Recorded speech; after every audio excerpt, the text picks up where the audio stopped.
ljudi različito gledaju u različitim situacijama na pojedine stvari. Tako da bi ja tu više stavio akcenat nego na to cveće iza. U svakom slučaju, nadam se da je predsjednik Tadić menjao drvenariju na Andrićevom vencu. Bez obzira što ste izbjegli da mi priznate to. Vi ste bili među onima koji su možda najozbiljnije ubeđivali Slobodana Miloševića da prizna izborni poraz posle izbora u septembru 2000. godine. I jesu li to bili prilično dramatični dani u SPS-u? Da li da se izađe na drugi krug ili da se prizna pobjeda Vojislava Koštunice? Pa, da se prizna pobjeda, to je bio opšti zahtev i ne samo moji, nego svih skoro članova izvršnog odbora. Dobro, bilo je tu izuzetaka da pojedini ljudi su smatrali da treba ići na drugi krug i tako dalje. Je li tačno da je među njima bio i danas jedan od najvećih srpskih tajkuna? Da, znam. Pa, ne sjećam se, on nije bio član izvršnog odbora i ne znam kako je on delovao i kako je razgovarao, ali onaj zvaničan deo koji je razgovarao sa Miloševićem je bio skoro jedinstven u tome sa 2-3 izuzetka da ne treba ići u drugi krug.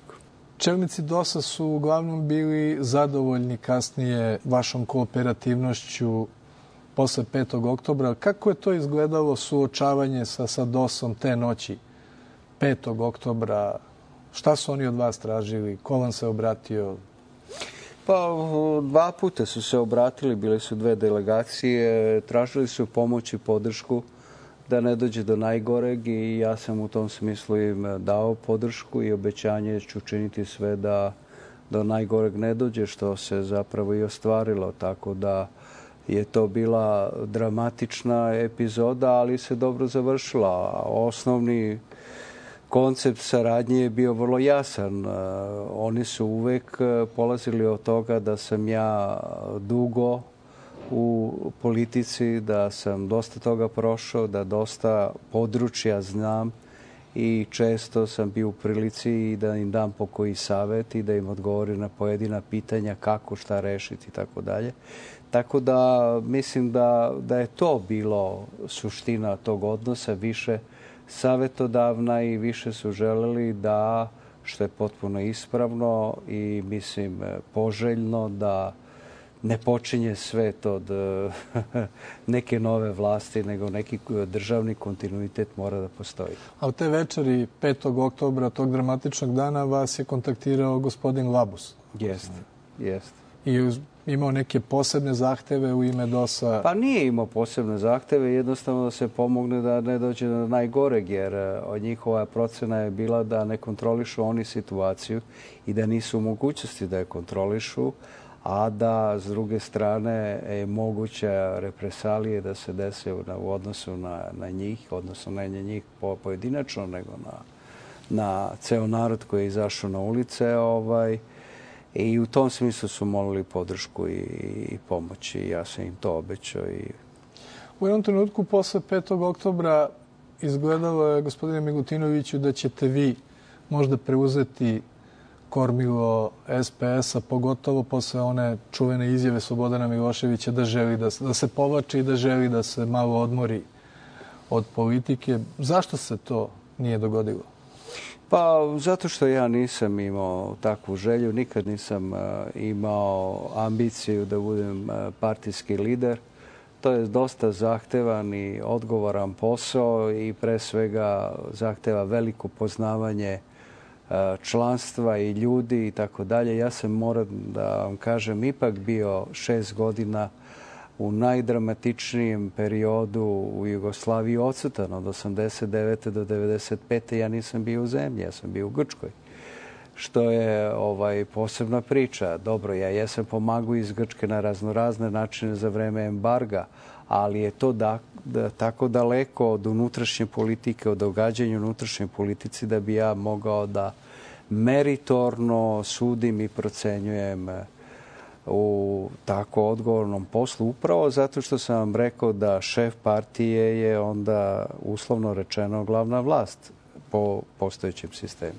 Tada više i nije bilo vlasti za SPS, ali su vam socijalisti u to vreme veoma često zamerali i očekivali od vas, čini mi se, previše da nekako vratite tok istorije, da kao predsjednik Srbije poništite mnoge zakone koji su stizali vama na potpisivanje, pa čak su vam zamerali i to što kao predsjednik Srbije niste iskoristili pravo da abolirate Slobodana Miloševića pre nego što je on otišao u Hag.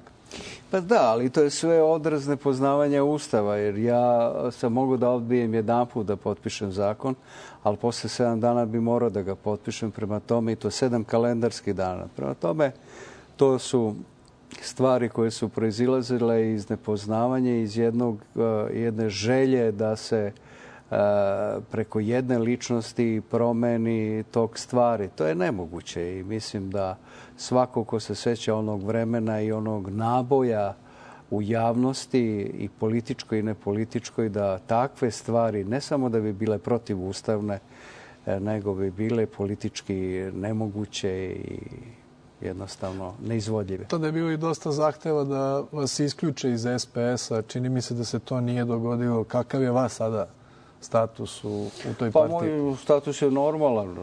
Bilo je pokušaja pojedinaca, međutim ti pokušaji nisu uspjeli jer odgovarajuća tela SPS-a to nisu prihvatila. Imali su debate, ali nisu prihvatili. Za sam kraj, gospodine Milutinoviću, kada smo jedanput pred vaš odlazak u Hag razgovarali, bio to jedan drugi intervju, vi ste mi u jednom trenutku pomalo onako nevoljno rekli, sve bi možda bilo u mom životu drugačije da se nisam prihvatio predsjedničke kandidature, a tada su to od mene tražili 1997. i strani faktori i moja stranka.